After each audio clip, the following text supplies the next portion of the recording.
Video like जरूर कर लीजिए और ऐसे वीडियो लगातार फ्री में पाने के लिए चैनल को तुरंत सब्सक्राइब कर लीजिए और बेल आइकन को जरूर टैप कर लीजिए ताकि आगे भी सारे वीडियो आपको मिलते रहे। यूट्यूब में फॉलो करते हैं तो प्लीज ये वाला फ्री टेलीग्राम चैनल जरूर ज्वाइन कर लीजिएगा। सारे नोटिफिकेशन सारे अपडेट यहीं पे आते हैं, ध्यान रखिए।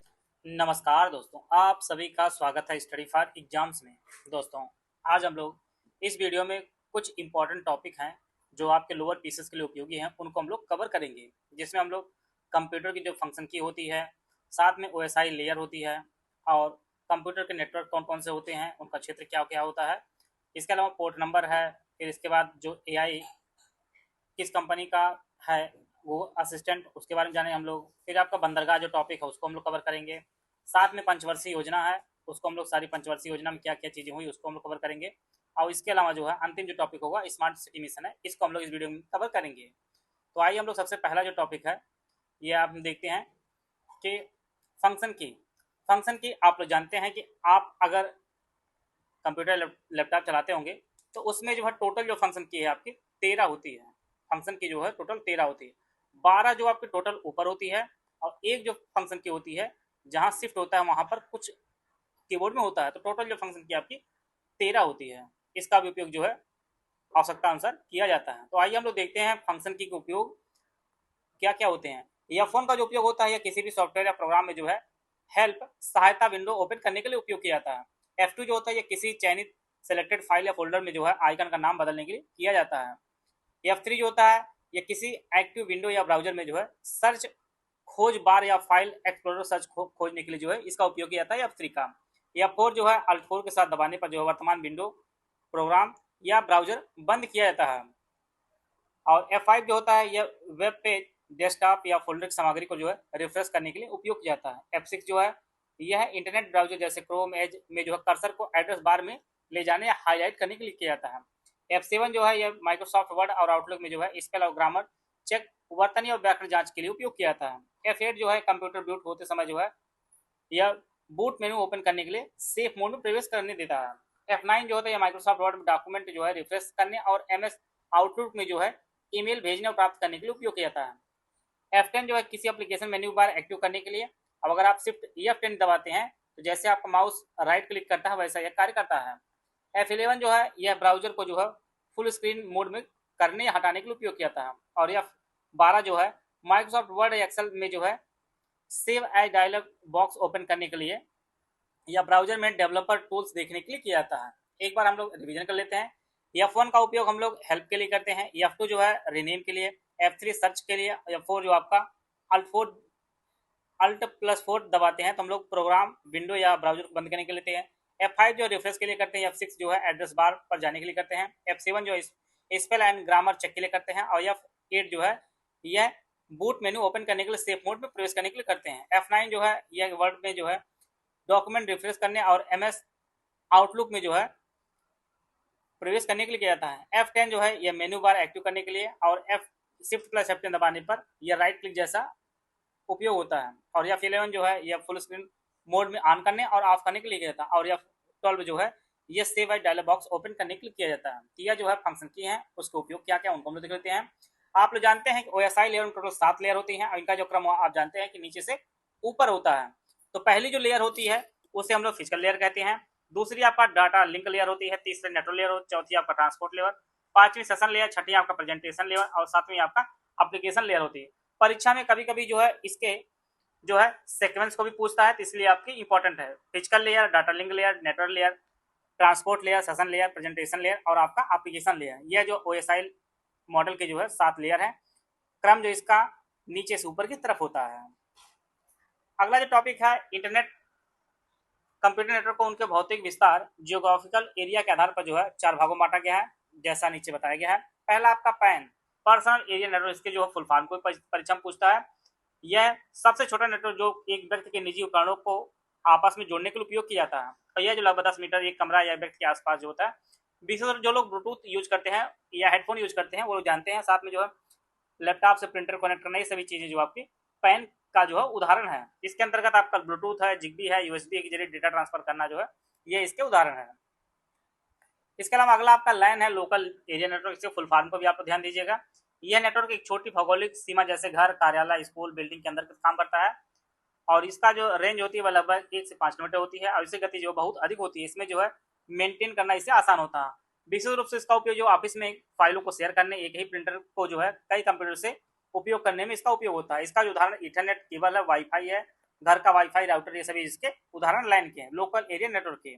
अगला आपका मैन है मेट्रोपोलियन एरिया नेटवर्क, यह पूरे शहर को जो है कवर करता है और कई लाइन्स को आपस में जोड़कर यह बनाया जाता है और यह पूरा एक शहर लगभग 50 किलोमीटर की रेंज में इसकी होती है। यह लाइन से बड़ा होता है और वैन से छोटा होता है। इसे अक्सर टेलीफोन कंपनियों या केबल टीवी ऑपरेटरों द्वारा मैनेज किया जाता है। शहर के विभिन्न सरकारी कार्यों को जोड़ना, केबल टीवी नेटवर्क जोड़ना, ये सभी इसके उपयोग है। जैसे उदाहरण की बात की जाए तो शहर का केबल टीवी नेटवर्क है, दूसरे शहर में फैला हुआ ब्रॉडबैंड ब्रॉडबैंड इंटरनेट, ये सभी जो मैन के उदाहरण है। मेट्रोपोलियन एरिया नेटवर्क इसका फुल फॉर्म होगा। अगला आपका है वैन, वाइड एरिया नेटवर्क। यह सबसे बड़ा नेटवर्क है। यह एक देश, महाद्वीप या दूसरे महाद्वीप को जो है या पूरे विश्व को जो है एक दूसरे से जोड़ता है। इसका क्षेत्र जो पूरा विश्व असीमित अर्थात है। ये बहुत महंगे होते हैं, लेकिन इसमें डेटा ट्रांसफर जो स्पीड लाइन की तुलना में सबसे कम हो सकती है क्योंकि दूरी बहुत अधिक होती है इसमें। और पूरी दुनिया में डेटा और सूचनाओं का जो आदान प्रदान होता है वह वैन के माध्यम से होता है। इसका जो उदाहरण है, ये आपका इंटरनेट दुनिया का सबसे बड़ा जो नेटवर्क है आपका वैन है। इंटरनेट जो इसी का उदाहरण है और वैन जो सबसे बड़ा नेटवर्क है, वाइड एरिया नेटवर्क है। आइए हम लोग इसका रिवीजन कर लेते हैं। सबसे पहले पैन आपका पर्सनल एरिया नेटवर्क है, यह व्यक्ति के पास 10 मीटर के आसपास रहता है, बहुत तेज होता है। लैन जो लोकल एरिया नेटवर्क है, यह घर और ऑफिस लगभग 1 से 5 किलोमीटर के अंतर्गत होता है और यह आपका बहुत तेज होता है। मैन आपका मेट्रोपोलियन एरिया नेटवर्क, यह एक शहर के क्षेत्र होता है, लगभग इसकी स्पीड जो होती है आपकी औसत स्पीड होती है। और वैन की बात की जाए तो वाइड एरिया नेटवर्क, यह विश्व भर इसका क्षेत्रफल फैला होता है और ये धीमा जो है दूरी के ऊपर भी डिपेंड करता है। ये जो प्रमुख 4 जो नेटवर्क उनको हम लोग देख लिए हैं। अगला आपका पोर्ट नंबर से अक्सर प्रश्न पूछता है कि इसका कौन सा पोर्ट नंबर होता है। तो यहाँ पर जो एफटीपी का जो एफटीपी फाइल ट्रांसफर प्रोटोकॉल का जो पोर्ट नंबर होता है वह 20 और 21 होता है। एसएसएच सिक्योर सेल का जो पोर्ट नंबर होता है वो आपका 22 होता है। टेलनेट का 23 होता है। SMTP simple mail transfer protocol का 25 होता है। डीएनएस डोमेन नेम सिस्टम का प्रोटोकॉल 53 होता है। HTTP hyper text transfer protocol का जो आपका 80 होता है। POP3 post office protocol V3 का जो पोर्ट नंबर होता है 110 होता है। IMAP का जो पोर्ट नंबर होता है 143 होता है। इंटरनेट मैसेज एक्सेस प्रोटोकॉल होता है। और HTTPS का जो है HTTP सिक्योर प्रोटोकॉल होता है, आपका जो पोर्ट नंबर होता है वो आपका 443 होता है। एक बार हम लोग रिवीजन कर लेते हैं। FTP का 2021 होता है। SSH का 22 होता है पोर्ट नंबर। टेलनेट का 23, SMTP का 25, DNS का 53 होता है, HTTP का 80, POP3 का 110 होता है, IMAP का 143 होता है और HTTPS का जो है 443 होता है। यह कुछ पोर्ट नंबर थे, उनको हम लोग देख लिए हैं। अब हम लोग कुछ AI असिस्टेंट को देख लेते हैं जो अक्सर परीक्षा में पूछता रहता है, मैचिंग के लिए प्रश्न बना सकता है आपके पेपर में। गूगल का असिस्टेंट का नाम गूगल जेमिनी है। एप्पल का असिस्टेंट नाम सिरी है। सैमसंग के नाम जो AI असिस्टेंट है वो आपका बिक्सबी और गैलेक्सी AI है। और ओपन AI का जो है आपका चैट जीपीटी है। यह बेहद इंपॉर्टेंट है क्योंकि नाम अलग है। चैट जीपीटी किसका है तो यह आपका ओपन AI का है।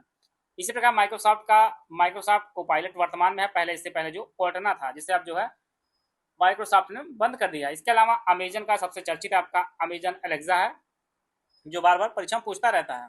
एक बार हम लोग रिवीजन कर लेते हैं। गूगल का गूगल जेमिनी है। एप्पल का सिरी है। सैमसंग का बिक्सबी है और गैलेक्सी AI है। ओपन AI का जो है चैट जीपीटी है और माइक्रोसॉफ्ट का जो है माइक्रोसॉफ्ट कोपायलट और कॉर्टना है और अमेजन का जो है अमेजन एलेक्सा है। ज्योग्राफी का टॉपिक है उसको हम लोग देख लेते हैं। भारत के जो बंदरगाह टॉपिक दिया गया है। देखिए ज्योग्राफी में बहुत सारे टॉपिक क्लियर किया है, सब कुछ आपको पढ़ना नहीं है। जो इंपॉर्टेंट टॉपिक है उनको पढ़ लेंगे आप। जानिए 5 से अगर 3 मार्क्स मिल जाते तो भी आपको काफी बेहतर है कम पढ़ के। उसमें आपका बंदरगाह टॉपिक है और स्मार्ट सिटी वगैरह सब चीजें हैं। तो सबसे पहले हम लोग आप जानते हैं कि भारत में वर्तमान में जो 13 मेजर पोर्ट्स हैं और इसमें जो पश्चिमी तट के प्रमुख बंदरगाह जो उत्तर से दक्षिण क्रम है उनको हम लोग देखते हैं और ये आपके अरब सागर में स्थित है।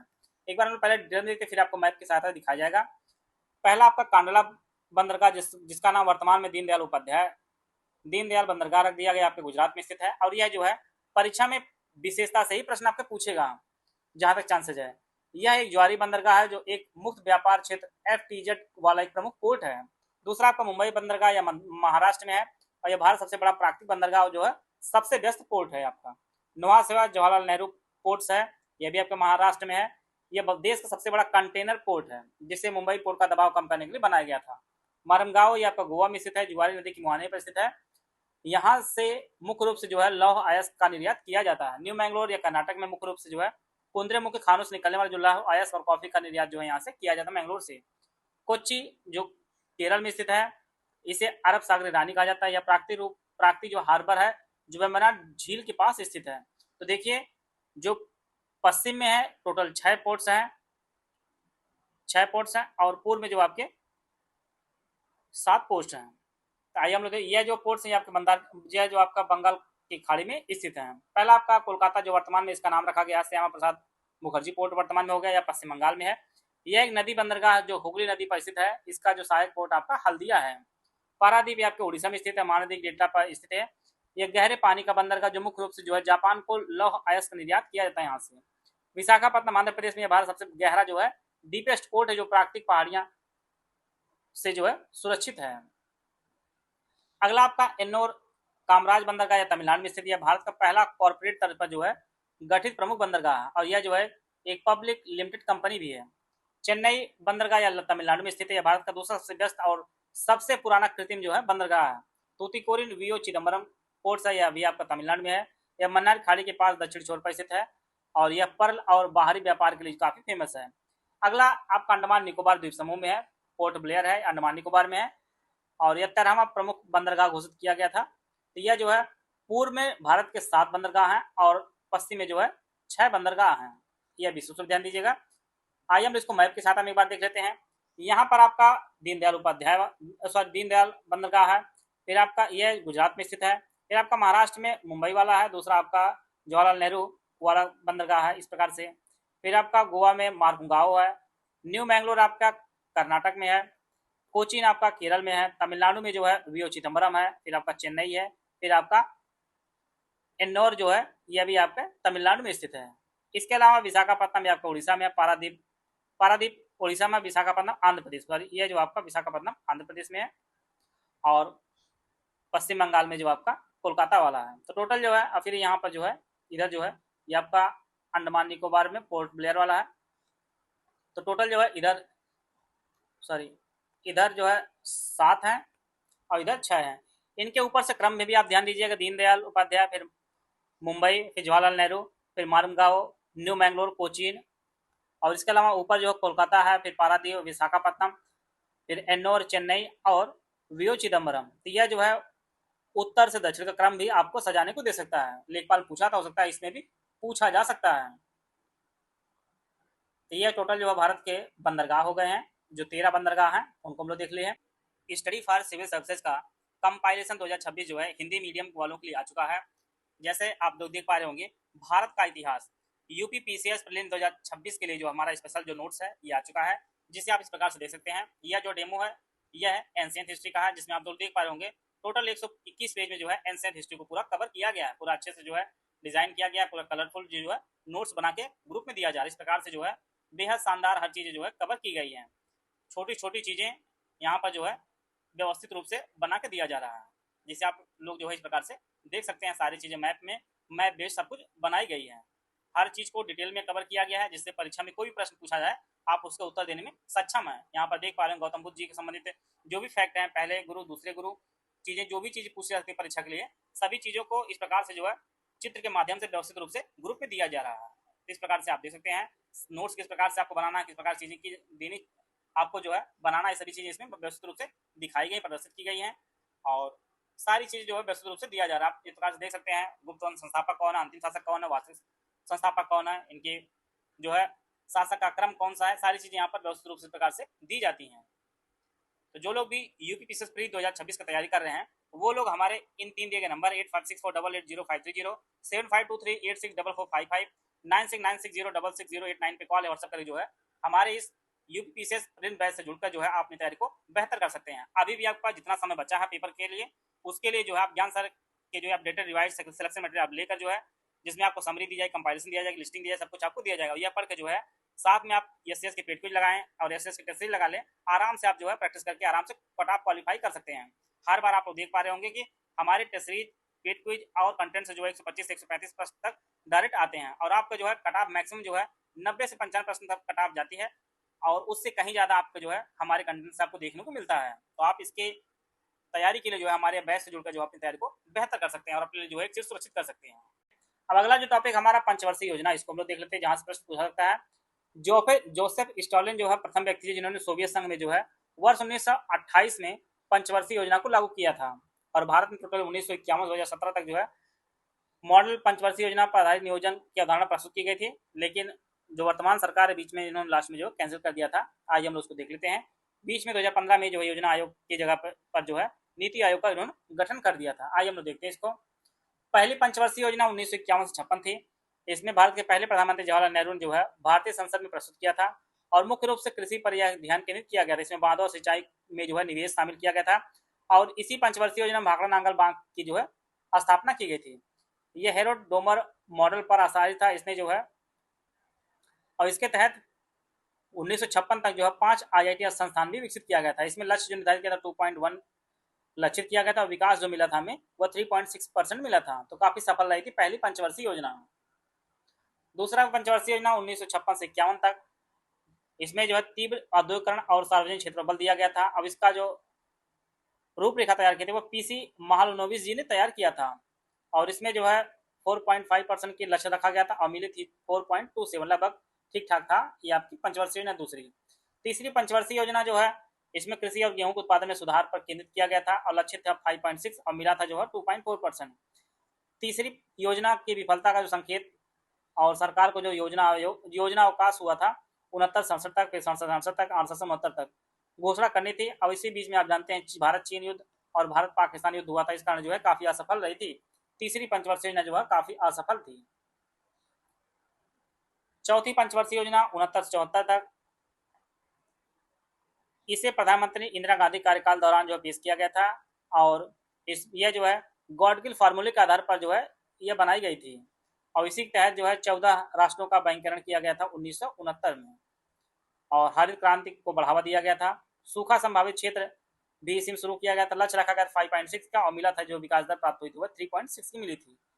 बहुत सफल नहीं कह सकते हैं लेकिन ठीक ठाक रहा। पांचवी पंचवर्षीय योजना जो आपका 1974 से 78 तक, इसमें रोजगार बढ़ाने और गरीबी उन्मूलन, गरीबी हटाओ पर जोर दिया गया था और भारतीय राष्ट्रीय राजमार्ग प्रणाली की जो शुरुआत की गई थी और इसके तहत जो इसमें जो है न्यूनतम आवश्यकता कार्यक्रम भी शुरू किया गया था। इसमें लक्ष्य रखा गया था 4.4 का और मिला था 4.8 का। इसके अलावा 1978 में जो नवनिर्वाचित मोरारजी देसाई की सरकार थी और इसे जो है इस योजना को इन्होंने खारिज कर दिया था। तो रोलिंग प्लान 1978 से 80 तक रहा था। इसके अलावा 1980 से 85 तक छठी पंचवर्षीय योजना था। इसमें आर्थिक उदारीकरण को विशेष रूप से ध्यान दिया गया था।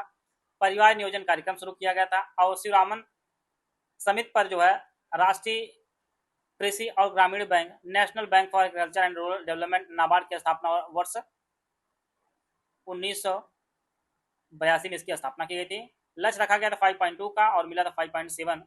यह पंचवर्षीय योजना काफी सफल रही थी आपकी छठी पंचवर्षीय योजना। सातवीं पंचवर्षीय योजना 85 से 90 इसका कार्यकाल था और यह जो है राजीव गांधी जी के कार्यकाल में प्रस्तुत की गई थी। प्रौद्योगिकी के उपयोग के माध्यम से औद्योगिक उत्पादकता में जो सुधार लाना इसका लक्ष्य रखा गया था और इसमें जो लक्ष्य रखा गया था 5% का रखा गया था। विकास दर 6.1 रही थी, तो काफी सफल रही थी यह योजना, सातवीं पंचवर्षीय योजना। फिर आपका वार्षिक योजनाएं रही यहाँ पर 90 से 91 और 91 से 92 में माना गया और इसी के बीच जो आपके उदारीकरण, निजीकरण, वैश्वीकरण की जो है शुरुआत की गई थी अर्थव्यवस्था में। अगली जो पंचवर्षीय योजना थी आठवीं पंचवर्षीय 1992 से 97। आठवीं योजनाओं ने जो है उद्योगों की आधुनिकीकरण को बढ़ावा दिया और 1 जनवरी 1955 भारत जो है विश्व व्यापार संगठन, वर्ल्ड ट्रेड ऑर्गेनाइजेशन का जो है सदस्य बना था और इसमें लक्ष्य रखा गया था 5.6 का, लेकिन मिला था 6.8, जो काफी जो है सफल योजना रही थी। आठवीं नवीं पंचवर्षीय योजना का कार्यकाल 1997 से 2002 तक था और इसमें इस टाइम जो है प्रधानमंत्री अटल बिहारी वाजपेयी जो है पद पर बैठे थे। गरीबी के पूर्ण उन्मूलन के लक्ष्य को प्राप्त करने के लिए जो है यहाँ पर प्रयास किया गया था। आप जानते हैं इतने वर्षों के प्रयास करने के पश्चात भी जो है गरीबी अभी समाप्त नहीं हुई है और नवीं पंचवर्षीय योजना का विकास रखा गया 7.1 का, मिली थी जो आपका 6.8 रहा था। फिर भी यह सफल रही थी योजना आपकी नवीं पंचवर्षीय योजना। 10वीं पंचवर्षीय योजना का कार्यकाल 2002 से 2007 तक रहा है और विशेषताओं में जो है समावेशी और समान विकास को बढ़ावा देना इसका लक्ष्य रखा गया था। जो लक्ष्य रखा गया था वह 8% जीडीपी प्राप्त करने का लक्ष्य रखा गया था और इसकी जो है लक्षित विकास दर 8.1 थी, जबकि मिली थी जो आपका 7.6% मिली थी 10वीं पंचवर्षीय योजना में। 11वीं पंचवर्षीय योजना में जो है 2009 में शिक्षा का अधिकार अधिनियम प्रस्तुत किया गया था, जो 2010 में जो लागू हुआ। इसके तहत जो है 6 से 14 वर्ष की आयु के बच्चों को जो है निःशुल्क और अनिवार्य शिक्षा प्रदान की गई। इसकी जो विषय वस्तु थी वह तीव्र और अधिक समावेशी विकास थी और इसकी रूपरेखा जो है सी रंगराजन जी ने तैयार की थी और इसका जो लक्ष्य रखा गया था विकास दर घटाओ, लेकिन मिला था हमें 8% मिला था। और 12वीं जो पंचवर्षीय योजना थे इसकी जो विषय वस्तु थी वह तीव्र अधिक समावेशी और धारणीय विकास, faster more inclusive and sustainable growth इसके जो विषय वस्तु थी और इसके तहत जो लक्ष्य रखा गया था 9% का, लेकिन 2012 में जो है राष्ट्रीय विकास परिषद ने इसकी 12वीं योजना की जो है 8% वृद्धि को मंजूरी दी थी। तो 12वीं पंचवर्षीय योजना जो है ये पूरी नहीं हो पाती है। बीच में जो है मोदी सरकार ने जो है 1 जनवरी 2015 को नीति आयोग की स्थापना इन्होंने की थी, जिसके चेयरमैन जो है प्रधानमंत्री जी होते हैं। तो 12 पंचवर्षीय योजना भारत में अब तक वर्तमान में चली है। और अगला जो टॉपिक हमारा है स्मार्ट सिटी मिशन है। इसे 2015 में जो है लॉन्च किया गया था। एग्जैक्ट डेट जो है वह 25 जून 2015 को लॉन्च किया गया था। यह केंद्र प्रायोजित योजना थी। आवास और शहरी मामलों का मंत्रालय महुआ द्वारा लॉन्च किया गया था। लक्ष्य था 100 स्मार्ट शहर विकसित करने का। 2015 से अब तक लॉन्च किया गया, लेकिन धरातल पे आप लोग देख पा रहे होंगे कितने शहर विकसित हुए, क्वेटा बन पाया नहीं बन पाया, और भी चीजें आप लोग देखते होंगे। योजनाएं सिर्फ कागजों में ही चलती रहती हैं। लक्ष्य रखा गया था 2025 तक पीआईबी के अनुसार, लेकिन पहले 20 तक था, फिर 25 तक था, लेकिन अब कुछ दिखाई नहीं देता इसके लक्ष्य का। 2026 अभी चल रहा है और आधे ज़्यादा वर्ष भी समय समाप्त हो चुका है, लेकिन अभी इसके पूर्ण होने की कोई संभावना नहीं दिख रही है। तो टोटल परीक्षा पूछेगा कितने शहर चूज किए गए, तो 100 शहर चूज किए गए थे। पहला जो शहर चूज किया गया था वह आपका भुवनेश्वर, ओडिशा की राजधानी भुवनेश्वर चूज किया गया था।